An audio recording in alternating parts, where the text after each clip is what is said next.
Oh dear, it seems I've been caught. But, your husband is now mine alone. Get it and hurry up with the divorce.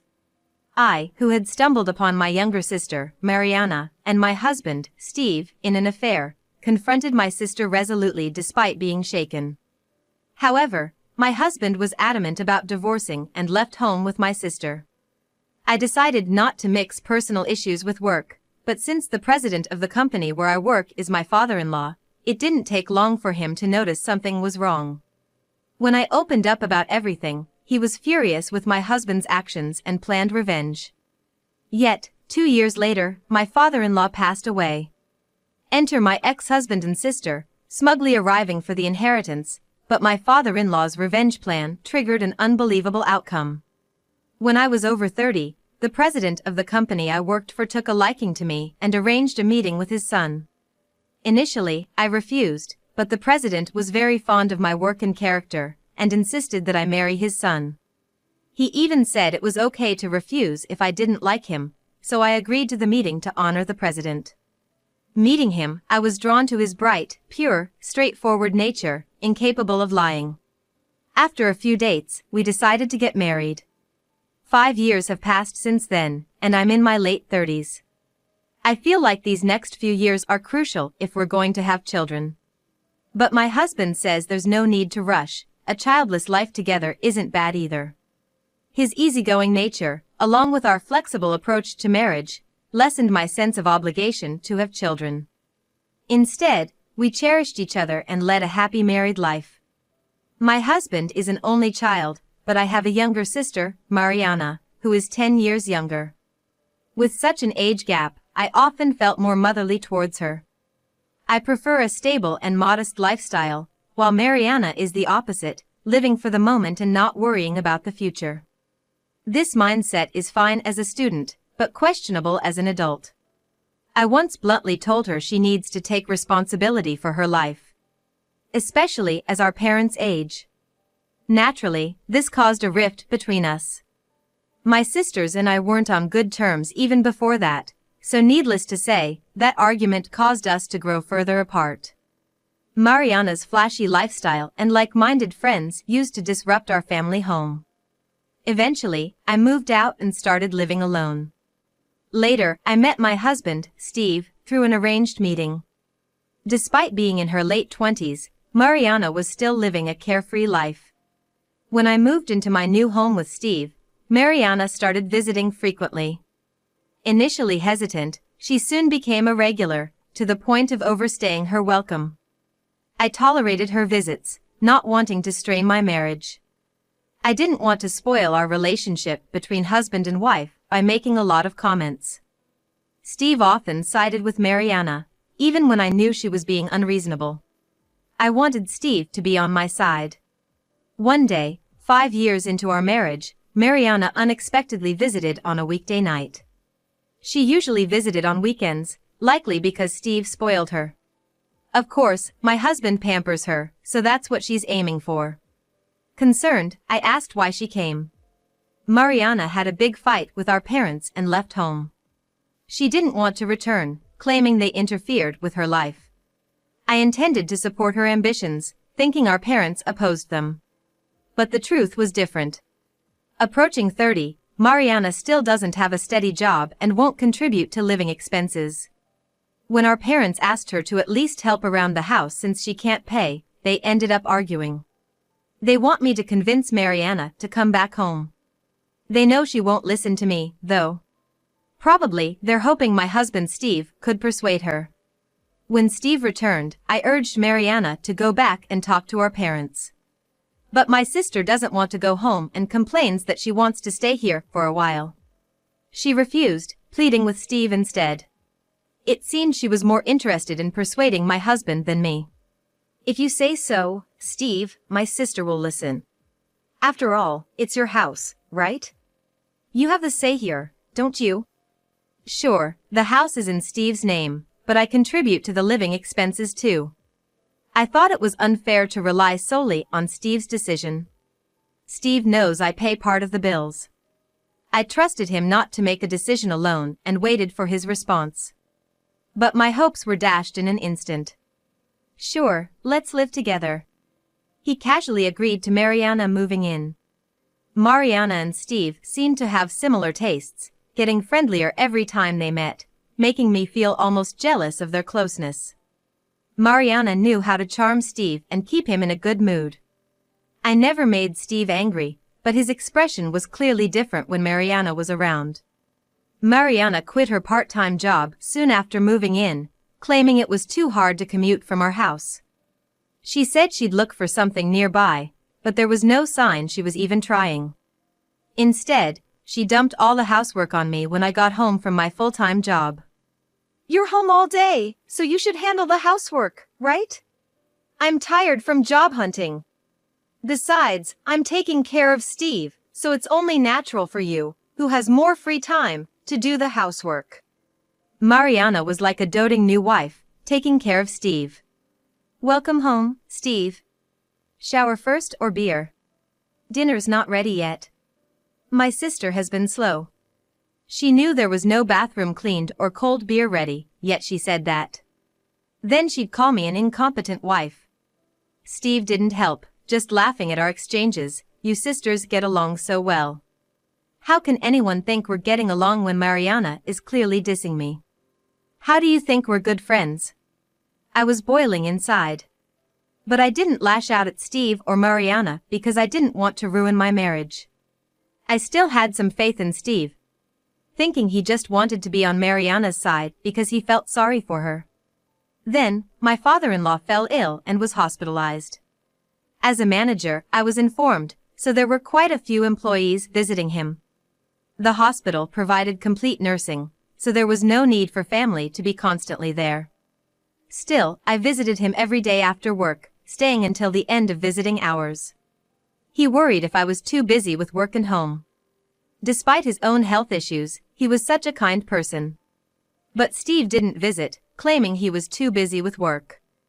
I tried to get him to see his father, but he wouldn't listen, too busy with various commitments.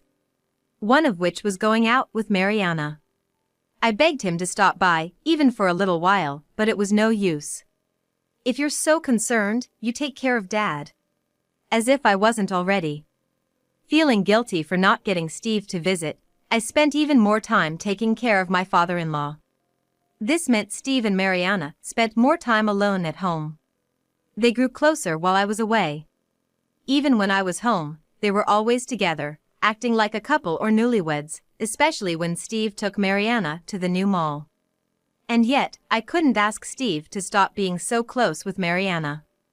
Not only was she staying with us, but Steve was also covering her share of the living expenses. I once offered to bear the cost, but since it was Steve who allowed it, he's the one paying. However, I couldn't speak up against him because I'm adding to his burden. This went on for about 3 months until one day. I was so busy that I forgot some important documents at home for a meeting. Planning to use my lunch break to go back home and fetch them, I left work. But as luck would have it, I was swamped and couldn't leave until later. While I did tell my staff to take their full hour for lunch, I took a late break and went home. There, I stumbled upon a shocking scene. I expected Mariana to be home alone on a weekday afternoon. But there was Steve on the living room sofa, in the midst of an affair with Mariana. Too engrossed to notice my return. My heart raced and hands trembled with shock. But I knew I needed evidence, so I took photos with my phone. When they changed positions, Mariana noticed me. She provocatively urged Steve on, not caring that I was watching. Steve, seeing me reflected in the window, looked guilty. His desire seemed to have vanished, but Mariana was undeterred, suggesting they continue to spite me. Steve's mine now. You're so clueless for not noticing anything these past 3 months. If you loved him, you would have noticed, right? Mariana mocked me, implying my ignorance meant I didn't love Steve. How could I not notice? If it weren't for you moving in, I would have spoken up to my husband. I blamed Mariana, believing if she left, Steve would come back to his senses. I wanted to lash out more. But my inherent earnestness prevented it. It wasn't just one person's fault in an affair. Even if Mariana seduced him, Steve chose to respond. Knowing this, I still targeted only Mariana. You've always been the same. You take what you want, regardless of who you hurt. How many people have you upset? I was probably at the top of that list. Mariana always got what she wanted, while I hesitated and thought things through. Only to find she had already taken them. I don't know how she came up with the money, but I'm sure she begged the older boyfriend she was dating at the time. That's the case even now. She approached Steve, not because we were close, but because he was the son of a wealthy company president. She laughed off my anger, calling me foolish for being outsmarted. Steve then spoke up for the first time. You're also unaware of how you belittle and look down on people. Do you even realize it? He confessed being with me was painful. And Mariana was his escape. He thought I was perfect and unforgiving. A cold, machine-like person. Even though my husband is the next company president, my father-in-law always relies on me. He resented my presence, as his father always relied on me, making him feel redundant. I was astonished Steve felt this way. I'm divorcing you. It's suffocating being with you. He said he would leave with Mariana. If you do that, I'll sue both of you for alimony. Absolutely not. Why should we pay you anything? Steve agreed with Mariana, threatening to cut ties with his father and quit the company if I demanded alimony. If Steve, the future company president, leaves the business, it won't survive. Even now, there are board members grumbling about what the next president is doing. You can't do it, can you? You feel too much gratitude towards my father, the current president, to put him in a difficult position. Steve was right. I owe my current position to my father-in-law, the company's president. Plus, if he learns about this, it might worsen his illness. The emotional shock would be too much. I understood more than anyone that this wasn't the time to be assertive. Mariana walked past me, smirking, while I stood there unable to respond. Steve passed by in silence, and I heard the front door close behind them. They left hand in hand. I couldn't bring myself to tell my father-in-law about Steve and Mariana, so I pretended as if nothing had happened. I knew he would find out eventually, but I decided to keep it hidden at least until he was discharged from the hospital. A few days later, Steve sent me divorce papers, with a hastily scribbled note of a lawyer's contact information. Not contacting felt like a form of resistance. I thought about discussing it with my father-in-law after his discharge, but after calming down, I realized I didn't miss Steve as much as I thought. My only concern was repaying the kindness shown by my father-in-law. I didn't want to cause him any more trouble. So, feeling it was wrong to hesitate, I decided to contact the lawyer to proceed with our divorce. I carried the divorce papers with me, planning to visit the lawyer after visiting my father-in-law at the hospital. I tried to act normal, but he noticed my lack of spirit and asked if something was wrong. I denied it, but he saw through my pretense. I couldn't deceive him and ended up confessing everything since his collapse, including Mariana being Steve's affair partner. It was hard to say the words. I felt responsible, as Mariana's sister, for setting the stage for their affair. If I hadn't married Steve, none of this would have happened, and my father-in-law wouldn't be saddened. But he insisted it wasn't my fault. He said cheaters will cheat regardless of their partner, and they repeat their actions even when blamed. Moreover, an affair with one's wife's sister is unforgivable. He was so appalled by my husband's pathos that he doesn't even feel like getting angry at me, asking why he doesn't try to confront his jealousy that he's being neglected by something else. Already fed up, he was ready to cut ties with Steve. That's when I learned about Steve's past misdeeds, putting his position as future president in jeopardy. My father-in-law urged me to demand alimony and proceed with the divorce. But I shared my concern.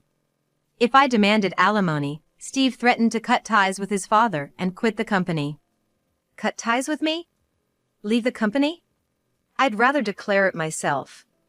He mentioned cut ties with Steve, but I knew it's not easy to sever family ties. No matter what the reason, it must take a lot of determination to cut ties with your family. If it were, I'd have cut ties with Mariana. After some thought, my father-in-law seemed to have made up his mind and made me a proposal. My father-in-law made a proposition that left me speechless. He told me to take my time deciding, and until then, he'd wait for the divorce papers. I decided to wait until then to file for divorce. I couldn't decide alone, so I consulted my parents. They supported any decision I made. Mariana's actions were unforgivable, and they too felt it was time to take a stand. After careful consideration, I accepted my father-in-law's offer. I informed him, then visited the lawyer and notified Steve. He was overjoyed, believing I'd followed through with our deal and not demanded alimony. He even ordered me to diligently care for his gracious father until the end. I could have spoken up now that I was no longer bound to Steve, but I chose to play along, following my father-in-law's plan to exact revenge on Steve and Mariana. That's why I decided not to argue and play the role of a useless woman who can't disobey her ex-husband. 2 years later, my father-in-law, who had been hoping to return to the company, passed away. I stayed by his side until his last breath. There were close calls, but he had overcome them. I believed he would pull through this time too, but the accumulated strain and his age took their toll. I informed Steve of the close calls, but he never showed up, dismissing them as not critical. I contacted Steve just before my father-in-law passed away. The doctors had said it was time to prepare for the worst. I urged him to visit while he could to avoid regrets, but he never came to the hospital. My father-in-law passed away surrounded by me and the company's executives. I had little time to mourn, as I had to arrange the funeral and notify people who had known him. The first person I had to inform was Steve, as the actual son. I told him about the death with a shaky voice, and this time, he asked detailed questions about where to go. I answered as best as I could. Then, Steve arrived at the family home with Mariana. Relatives' visits were the priority, followed by company associates. Many employees voluntarily helped behind the scenes. Steve seemed unaffected by his father's death. People grieve differently. Some cry openly, others remain stoic in public and grieve in private. So even though it looks like my ex-husband doesn't feel anything towards my father-in-law, I don't know what's going on in his heart. So, I thought best to leave Steve alone. But as I was about to leave, he stopped me. "Where are you going? I need to talk to you." He blocked my way with a low, growling voice. Turning around, Steve claimed he would inherit the company and all the estate, and as an outsider, I should leave immediately. He even forbade me from attending the wake and funeral, ordering another employee to represent the company instead. I was surprised. But everything was unfolding just as my father-in-law had predicted. He had said Steve would certainly try to claim everything. I relayed the script my father-in-law had given me to Steve. "I'm not an outsider. After our divorce, your father adopted me as his heir." Steve, in disbelief, began to panic. "How dare you do this without consulting me, his son? It's invalid. I don't need your permission to be adopted by your father. And now, I inherit everything." When my father-in-law adopted me, a notary public prepared a will bequeathing everything to me, with his lawyer present. Steve knew the lawyer and could verify if he didn't believe me. My father-in-law had foreseen Steve's actions, and as expected, Steve realized I wasn't lying. "If you had visited your father even once, maybe things could have been different." The likelihood was slim, but depending on Steve's redemption, he might have received some inheritance. Steve had no comeback and fell silent. But Mariana hadn't given up. Dredging up some knowledge she thought might be useful. She's always been quick-witted about such matters. I think my sister's life would have changed if she had used it for something else, but it might be too late. She claimed that even with a will, Steve was entitled to a forced share. I expected Steve to jump on this, but he just looked more uncomfortable and stayed silent. I knew why. My father-in-law had disowned Steve after he accumulated a massive debt as a bachelor, which my father-in-law had to pay off. The debt wasn't a few million but tens of millions of yen. When my father-in-law covered it, it wasn't without conditions. One was that Steve had to repay a set amount each month, interest-free. The other condition was giving up his right to a compulsory portion of the inheritance in lieu of repayment. Maybe Steve thought it didn't matter since he'd inherit anyway. He probably saw the debt write-off as more beneficial. I don't know his exact thoughts when he signed the waiver, but that meant Steve had no right to any compulsory portion. My father-in-law had lost patience with him, but he hadn't considered cutting ties with him yet. He hoped that a responsible wife and a family would make Steve more accountable and less dependent. That's when he noticed me. At first, he saw me just as a potential wife for Steve, but then he felt I had the qualities of a successor. He had hoped that marrying me would inspire Steve to grow, not drive him to jealousy, infidelity, and divorce. Steve kept silent as Mariana pressed him on why he wasn't responding. My ex-husband can't tell. He couldn't admit that he had signed away his rights due to short-sightedness and a desire for an easy way out. So I spoke for him. Mariana turned on Steve, accusing him of deceiving her. "You deceived me. I didn't deceive you. I never thought Dad would do something like this. You should have realized something was up with all the attention Dad gave to my sister. Why didn't you check before divorcing her?" As they started to argue at my father-in-law's funeral, I decided to interject. "Sorry to interrupt your heated argument, but I'm going to claim my emotional damages against both of you using the video I took on my phone." I delivered the news lightly and cheerfully. It felt like a triumphant reversal. It's no good to let your emotions run wild. I knew that by looking at my sister. I should change my behavior after seeing how others behaved. I had a tendency to lose my emotions and be too serious. My sister, on the other hand, seems to be a person who lets her emotions dictate, but I thought her ex-husband was a moderate and pure person. I realized that my ex-husband and my sister were actually not that different from each other. I think it was easy for us to hit it off because we were similar people. My sister and ex-husband got into an even bigger fight when I announced that I was demanding compensation. However, I don't want to show any more ugliness in front of my father-in-law. I asked a young male employee to help me throw the two troublemakers outside. My ex-husband is my birthplace, what's the point of bashing him out? However, my housekeeper, who thought I was in danger as my sister and ex-husband approached me, contacted my father-in-law's lawyer, who in turn notified the police, and the police who rushed to the scene gave me a strict warning. Onlookers gathered from the neighborhood, and my sister and her ex-husband quickly left. By the way, I became even closer to the housekeeper that my father-in-law trusted and employed for many years after I became his adopted daughter. Even after her father-in-law passes away, she plans to continue working as a housekeeper as long as she has the strength to do so. After that, with the help of those around me, I completed my role as chief mourner. Executives praised the funeral, saying it was a rare and splendid funeral, and the conduct of the chief mourner. Since I had been preparing to take over as the next president, the company transition went smoothly. Being a female president, I became well known within the company, with no employee unaware of who I was. It's common in large companies for employees not to know the CEO's face. Our company, headquartered in Nebraska, has branches in other regions and subsidiaries. My father-in-law worked even during his hospitalization, buying struggling companies and improving their performance. As the company grew, it was natural for only the management to know the president. You might forget someone you met just once at an induction ceremony. I resolved to always remember my initial determination and unite the employees to build up the company. My father-in-law had started with the same intention but gradually lost it as the company expanded.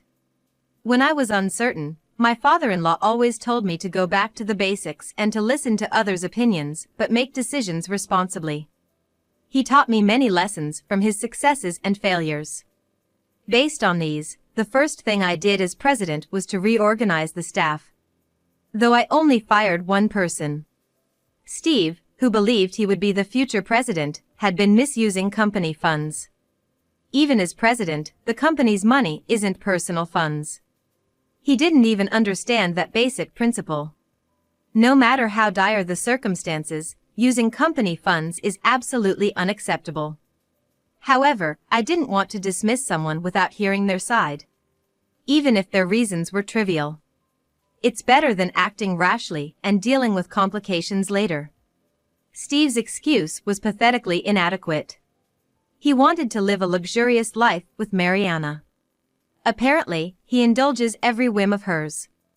She's all I have. What am I supposed to do if she leaves me? What's wrong with using the money for that?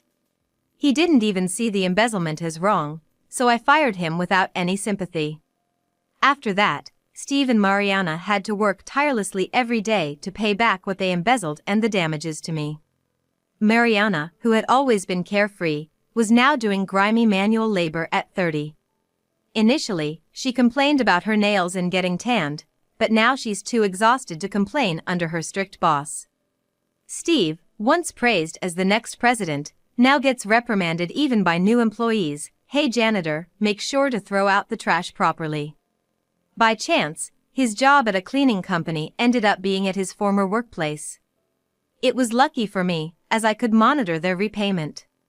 Thanks to the housekeeper, who agreed to continue her duties after my father-in-law's passing, I could focus on work without worrying about home.